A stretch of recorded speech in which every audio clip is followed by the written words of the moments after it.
Hey everyone, so today we're going to talk a little bit about Atari because we haven't really talked about that on my channel, and I got a few repairs to do. So as you can see here, we have what we call the Atari 2600 Heavy Sixer. This isn't exactly the same. I'm here to kind of tell you everything I know on these consoles. So the Atari 2600, when it was released in December of '77, somewhere abouts, was released originally like this, and it's called a heavy sixer because you have this thick plastic bottom piece that's U-shaped here that doesn't cover the wood grain front. Now, people talk about these, a lot of people assume that these heavy sixers are all Sunnyvale heavy sixers. I'm going to tell you, not all of them are made in Sunnyvale, California. Actually, I have some theories on that on my own. So the progression, I think, for these consoles was you had the original Atari Heavy Sixer and the Sears Heavy Sixer made around the same time. They were made in Sunnyvale, California first. Then probably, I think, Atari actually sent the parts over to Taiwan to have them just assembled in Taiwan because there's a lot of stuff that seems kind of similar to the US spec in these. And then it went from this to the Light Sixer in mid-'78, making this one of the last heavy sixers made.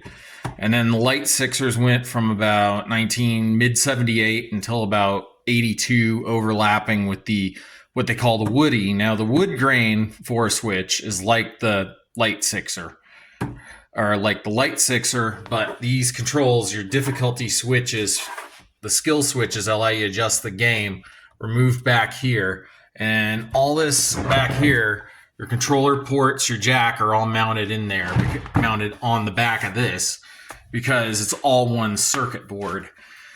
And there was a later version of the 4-switch called the Vader, which has the blacked out front end on it, and it just says Atari 2600. It was the first one sold as the 2600. Prior to that, they called it the VCS, or Video Computer System, and 2600 was just a number on the bottom.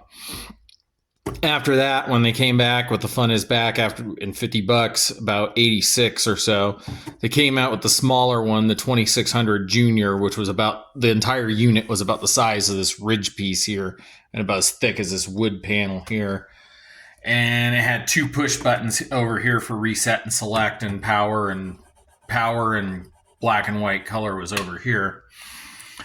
So this is kind of my premiere on these consoles because, I haven't done a whole lot more about it other than how to hook these up. And I'm even going to I might even talk about that in this video. This might be a compilation. We'll see.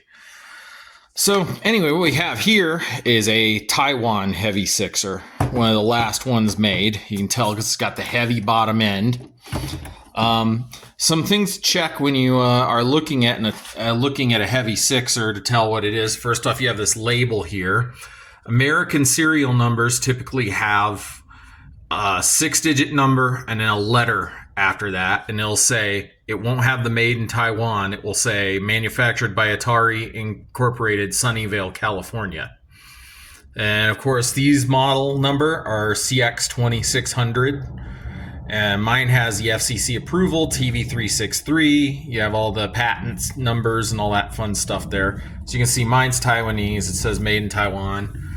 Some people would be disappointed by that. Honestly, I think the Taiwan's the best of both worlds. It's got some of the reliability features of a light sixer and some of the best parts of the heavy sixer put together. One thing to look for, the earliest heavy sixers do not have this channel hole here. They just have 4 slots, just like on that side. There's, on mine, it has channel A, B hole, channel A being channel 2 and B being channel 3 on there. There's, of course, 5 screws. I got some missing. I got one missing in here, and I got one stripped out in here by some moron. What we're going to do today is we're going to pop the top off this, and we're going to do some touching up on some solder joints. When I got this unit off of eBay, it was completely dirty. It had been probably sitting in someone's garage for years. The reset switch didn't work. I had to take this completely apart. These things are a complete rat bastard to take apart because they have a spring and 2 copper contacts in it. And then these were all gummied up with some kind of waxy lubricant. I tried to keep some of it, but I want to have really good contact. Now this reset switch is like brand new. Color black and white, both difficulty switches. They're all working great. Cartridge port's great. It's just this power switch. I have to push it up and I have to kind of nudge it a little more forward. And when I was working on the reset switch, I discovered something.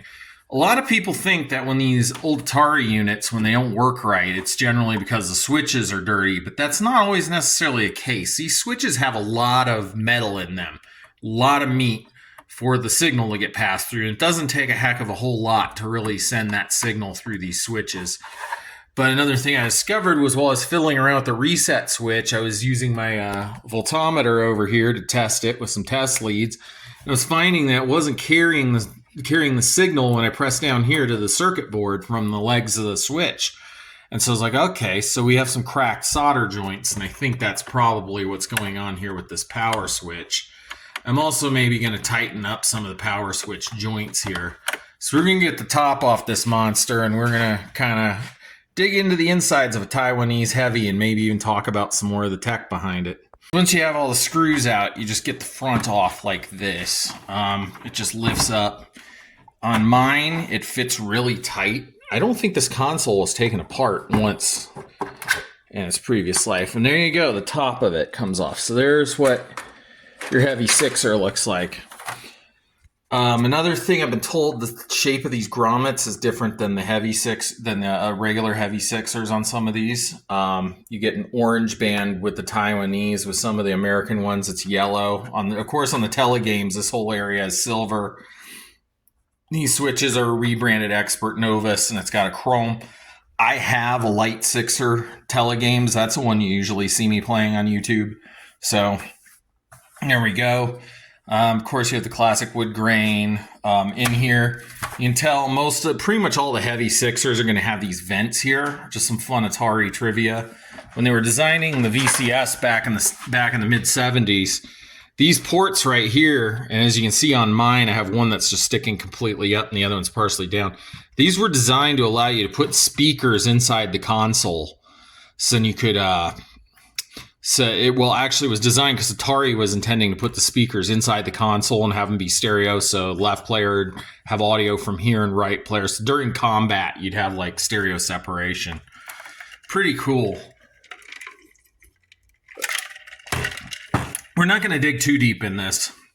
Anyway, to teach you the way these parts work, your power travels up this cable here from the motherboard. If you look back here, there's your 9-volt DC 1/8 inch phono jack mono input used for power.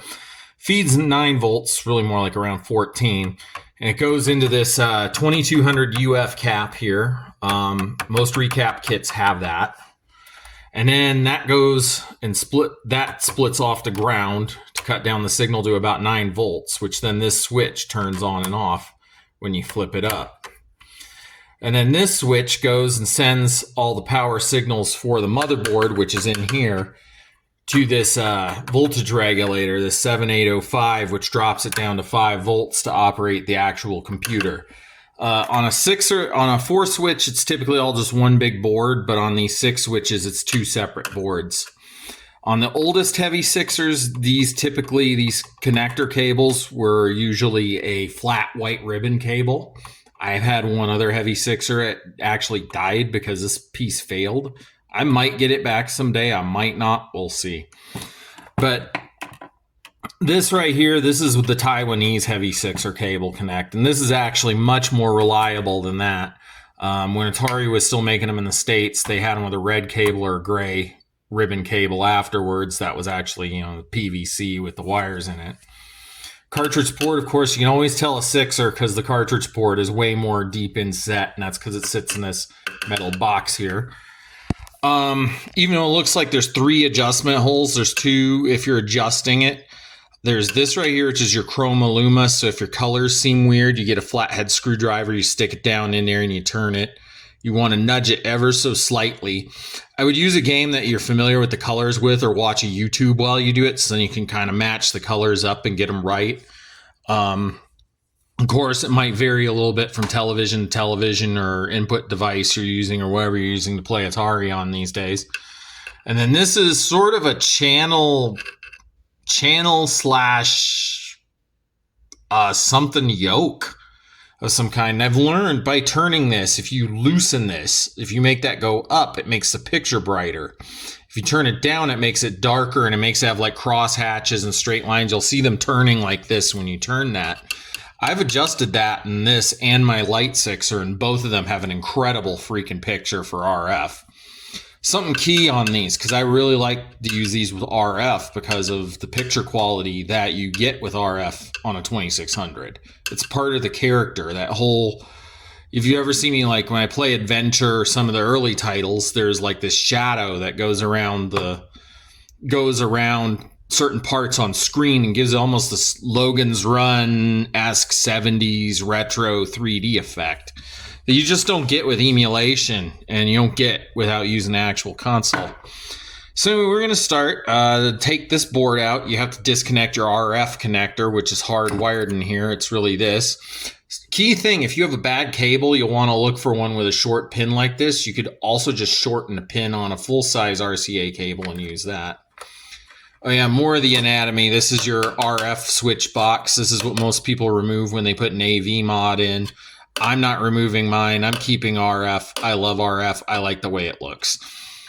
And over here, on the heavy Sixers and even some light Sixers like mine, you can actually see the build date on it.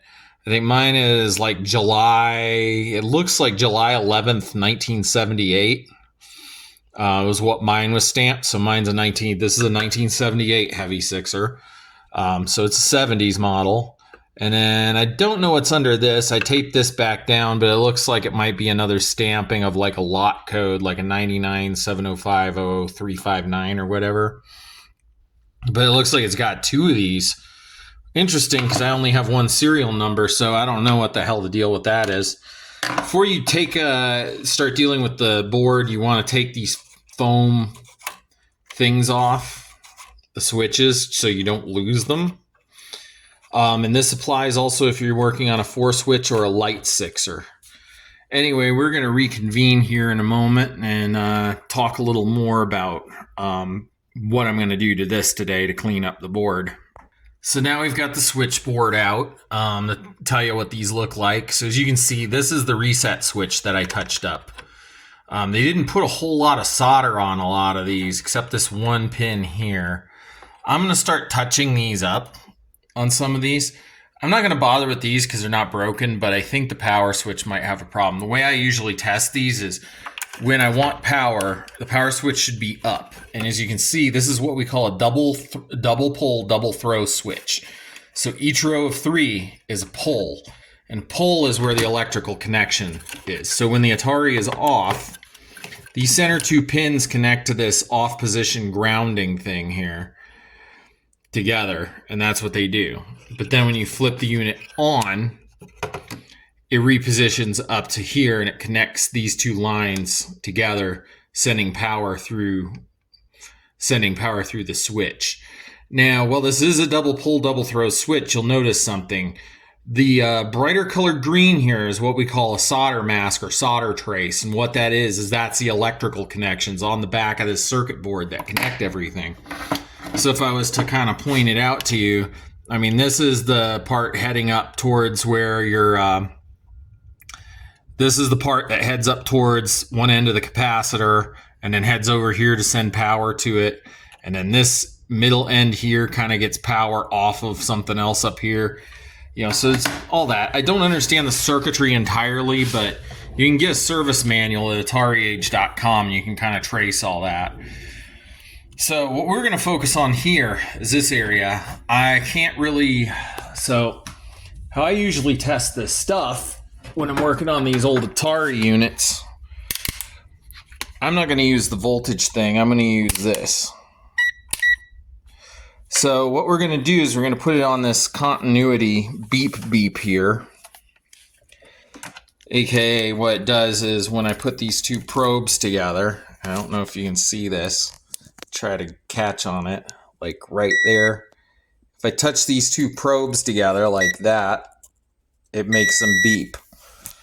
So what I'm going to do up here is I'm going to flip this switch into the on position. I'm going to make sure this solder mask is making contact. There's a couple different things that you'll want to do, of course. Cleaning the switch is one of them. Luckily, with this style of switch, you don't really have to take them apart. You can clean them from the sides, but it doesn't get the center contacts. I took mine apart because I wanted to make sure I got whatever dirt was in there out. Another thing, you can polish these switches up. These looked absolutely horrendous when I got them. I used two different things to polish the switches on these old 6 and 4 switch consoles. One item that I use is Scotch-Brite pad, or not Scotch-Brite pads, but the Magic Eraser pads work really well, especially for the first round. And then for the second round, I use maybe like a tack-free cloth and something like this I have over here, this rubbing compound, to polish them up, make them look brand new again. This thing's looking amazing. This console is only maybe about 4 or 5 years shy of 50 years old. It's hard to believe that we have electronics that were that well built now. This thing, it's nearly 50 and it's still rocking, and it's on the original caps too. I didn't do any modifications or anything. We may pop the bottom out afterward, but right now we're going to do the solder checks, or we're going to do the checks on the switch. I have to do that off camera because I cannot physically do this way. I don't have a camera holder. I'm using my phone. Okay, so now we got it here. One of the things I also did that might help, especially if you've used it a lot, is I took these little pins here, these little, I think you can see them now, these little parts, and I pushed them in. You can hear how that switch clicks a lot more now. That might have improved it, but I still want to make sure that this thing, because I'm in it for the long haul. I bought this Atari as a keeper. I didn't buy it as a, I'm going to flip it and sell it sort of thing. I mean, if I run into like a 4 switch or something, it's really nice or it needs some help, I'll fix it and bring it back to life. So the way I solder, I always end up using this magnifying glass when I do it. And I can look up close and see what the solder joints are. I wish I had a way of showing you this on camera. But typically when I look at these, I'm looking at how the condition of the solder joint. And then I'm using some 6040 Rosenflux solder. And I just sort of, set my thing on the side here. And I just refill it. I let smoke a little bit to burn off any of the impurities, and I make sure I want a nice shiny joint like that one I just got. I don't know how to really show you this, but that's kind of what I do here. So I try and add a little more solder. I've also seen these Atari units when some of the newer builds of these, they actually had more solder put on these pads. And when you're building a kid's toy like this, you probably want your solder pads to be pretty solid, because kids are pretty rough on their shit, and I know I was really hard on these suckers. My first one only lasted me a year, and it was a Woody 4 switch. So there we go. Got 3 nice pretty jewel-like solder joints in here. And I like to cook them just a little bit, not too much. You want to be careful with these older Atari circuit boards because they're a little bit delicate and the traces can lift off if you overheat them. So I'm working pretty quickly here at getting these solder joints in. And why did I add just a little more? Well, because I'm going to be using this thing a lot. It's going to be on my channel. It's going to be mainly my main Atari in the living room that I use. Why do I own 2? I got sick and tired of dragging the telegames between my computer and my TV.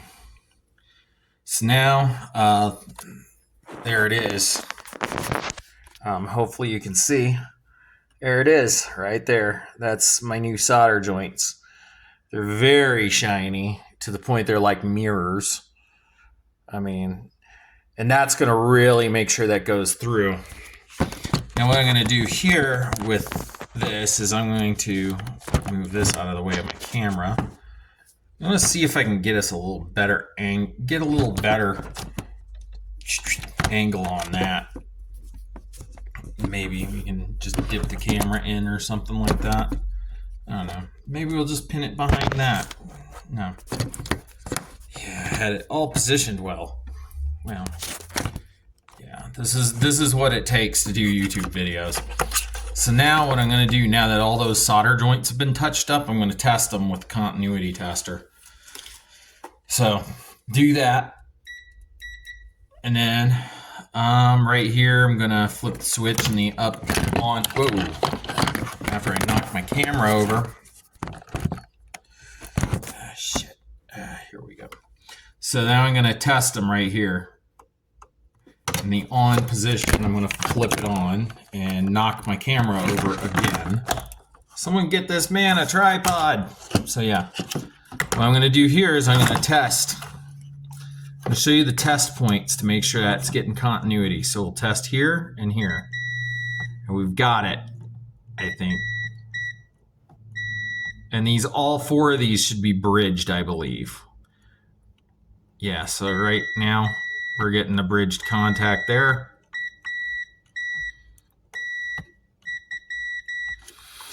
Yeah, so that's what you want to do. You want to solder those contacts in nice and tight. I think now we'll shoot a little more and we'll talk a little more tech, and then I think we're done. Yeah, so this feels a lot better. Feels like it's going to be a lot more reliable. I'm going to probably peek around for more cold solder joints on here a little bit. Make sure there's nothing cracked or, you know, about to go awry. Another common one to crack is that capacitor up there I've seen. I like to make sure all my stuff is very well soldered in place on these old Atari consoles. I mean, this thing really, for having sat in the elements for as long as it had, it really is in nice shape. We'll also talk a little more about the technical differences, which I think we will get to in the next part. Yeah, we're making pretty good time. I started this video around 6:47 or whatever, and or 5:47. I don't remember which, but it's good timing. So I decided, since we're inside and it's not too much of a hassle, because honestly, I started fixing these Atari units in high school because it was just a fun little hobby and, you know, neat thing to do. And of course, I love old video games. So anyway, we're going to go ahead and go in here. We're going to talk a little bit about the tech inside the Atari 2600. So right there's the oscillator crystal for the CPU. That's the clock, basically. Right here, this chip, I believe this is the Stella chip, or the TIA, television interface adapter.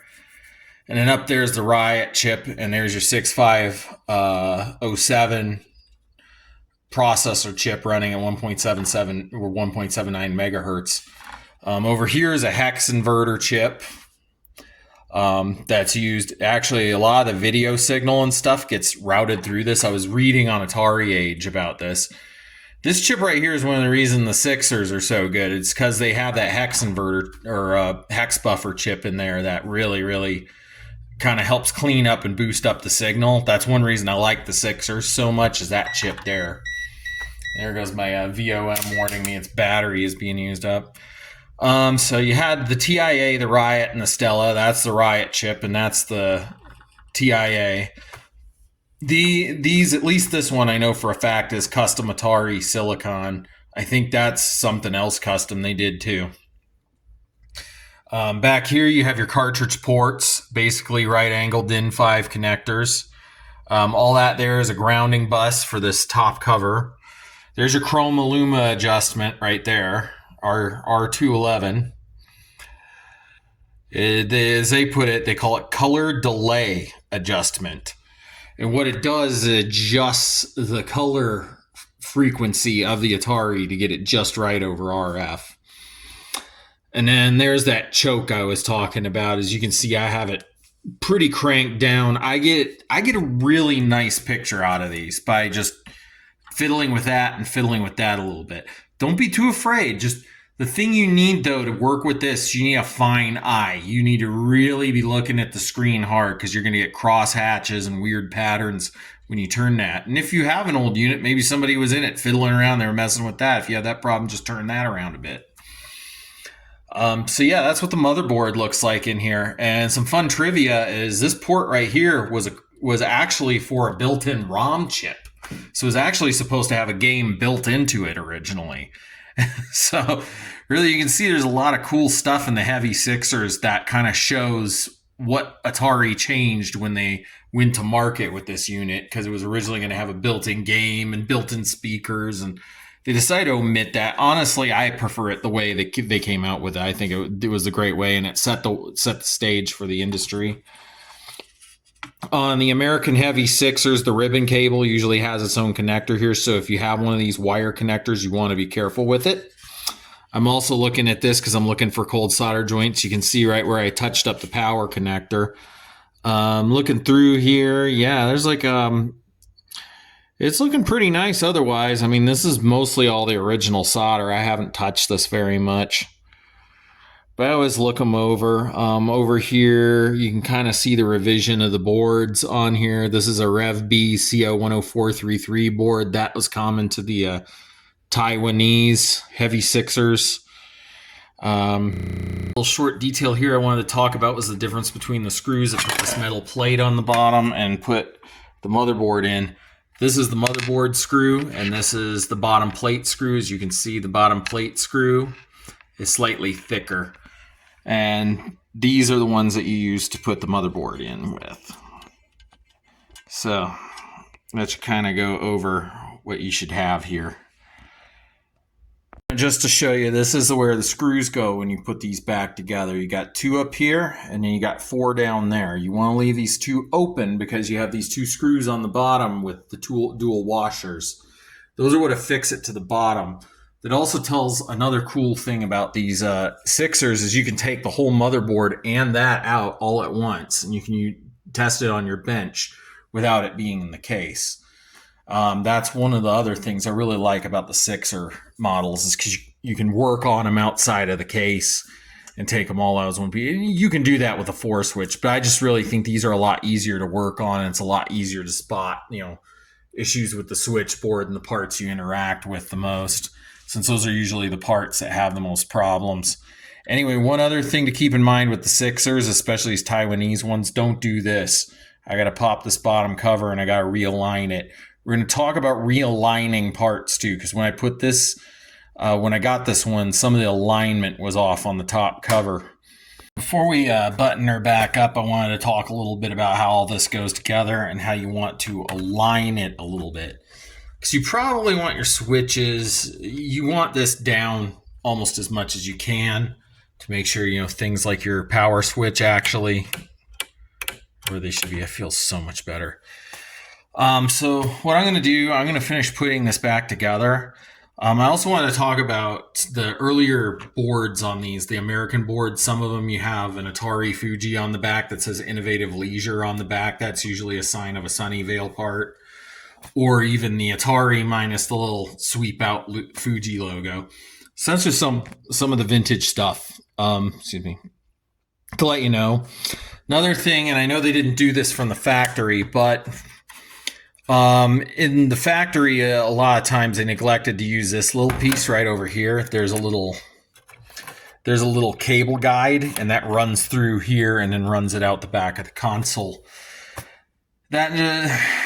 So I usually like to use this because then it puts strain relief on this cable here. So then if somebody back here starts pulling on like a moron, they don't damage the board, they just damage the cable. Because it's a whole lot easier to replace this than it is to replace this part here. Especially considering that even just the switches for this, part of the reason I take them apart and fix them is instead of replace them, you can't buy switches like this anymore. I actually, the ones on my Atari guitar, the one that's got like the 6 switches on the back of it for synth functions, I had to look around eBay and find like a vintage lot of switches just to find something. They weren't exactly like this. They actually look kind of like the ones on the Coleco Gemini, which was a clone of this system. So anyway, we're going to finish. I'm going to polish these up and finish putting her back together. And there she is, all buttoned up, all put back together. And we will plug it in and see what it does.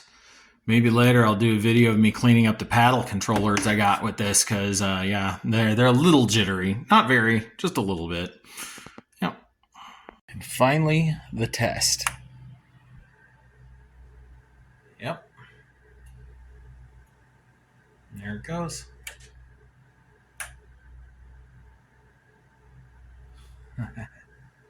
So that's how you prove out that was also the solder joint, not just the console. This is the last bit of video I'm going to kind of show you. This is how I tweak and tune the Chroma and the settings on my Atari units. As you can see here, we have the heavy sixer. We're going to kind of show you the way I do my settings on this and kind of show you how I tweak and tune. Back here, as you can see, we have the channel yoke. We have pitfall in there. We have pitfall on screen. You see I got a really clean RF signal. I'm even comparing it to this full-on emulator picture here. And then over here, this flathead goes in here, and this is the Chroma trim pot. So if I turn that trim pot to the left, this is what happens. You see it's cycling through sort of a different color patterns when I do that. And if we go all the way to the right, it kind of sucks out all the reds and blues, kind of leaves us with a yellow. You want it somewhere here kind of in the middle, like I'm trying to match this picture down here. I normally suggest, if you're not comfortable doing this, don't do this on your Atari. But if you're someone like me who's really good at getting finite adjustments, as you can see, I've got it almost exactly the same as that picture down there from an emulator. It's a very clean picture. So that's what the screwdriver Chroma Adjust does on your Atari system, is it basically does that. Now I'm looking in real life and I can see that I need to maybe turn it up just a smidge to get that green exactly right, exactly the way I want it. And there we go. Yes, it's going to be maybe a little bit yellowed, so we're going to kind of turn it back. This camera is not entirely accurate, so I'm going by what I see here.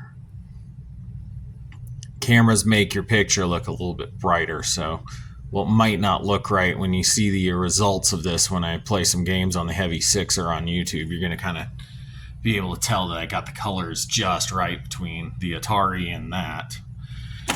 Now, I wanted to talk about this secondary adjustment nobody talks about, which is this little guy back here. So if I screw that choke in, you'll notice it starts to change over time and you start to see more and more stuff to it. It's actually the channel fine adjust on the unit. So if I keep turning it this way, you'll see it. That's me loosening it. If you loosen it to a certain point, it allows a little more static in. You get a clear picture, but if we keep turning to the right and tightening it, let's see what happens. So now you're gonna maybe start seeing some wire patterns appear. You see those crosshatch lines? That's what it does, is kind of fine tunes it, and you end up with these crosshatches. So if your Atari has hatching on it, or it's having trouble a little bit with the channel, you might be able to fine tune it with this control here. Now, typically when I do this, I want to turn it. And I have to flip my channels because my digital capture device does not like RF devices very much. Come on, come back up. Come on. There you go. So what we're going to do is we're going to keep turning it until these cross hatches just as they just disappear. That's usually what I do. I usually find the sweet spot is right about after this point, because it takes some of the sharpness out of the picture too, and that's what you want. Like, I'm still seeing little lines here and there, and this just kind of removes it. We're going to kind of dart across the channels again, see if we can get it a little brighter. There we go. And then I'm just going to kind of watch. You can see the cross hatching kind of go away as I turn this. Get the choke ever so much in the right spot. Generally, you can leave it pretty loose. You generally would want to go looser than tighter. That's kind of what I'm doing here. I'm going until it goes out a little more. And then as you can see, you can't see it anymore. As we go further out, and then we tune it back in, we're still seeing some, so. You kind of loosen this out, and then it starts to disappear. Now we just want it to go in there just a little more. And yeah, you can see I kind of have gotten rid of it. gotten rid of that more pattern there. And being able to tweak these settings means you can really dial these old VCSs in really nicely. That's part of how I get such a nice picture off of RF on one of these. Because I'm not taking all that crap out just so I can have something that looks like this. I want it to look like this. And another thing I wanted to note here is audio as well. If you loosen this up too much, you'll know, because you'll start to get static and you'll start to get noise. And since I have my joystick here, let's go plug that back in. Let's plug a joystick in, shall we? And let's go ahead and talk about this. So this is basically, this piece here is basically the fine tuner adjustment. And that's basically what it is. And what it does is it fine tunes the console. I have to keep trying again. Keep hitting the cartridge. So if I loosen it here, lefty loosey, let me give you a little sound. That's what you'll hear. And then as I turn it, if I reposition, as I turn it, you can hear that sound starts going away. And you want it about down to where there's almost nothing. And there you go. But you want to make sure that the crosshatches fully disappear. And then you'll have a nice clean signal with nice loud sound on your console.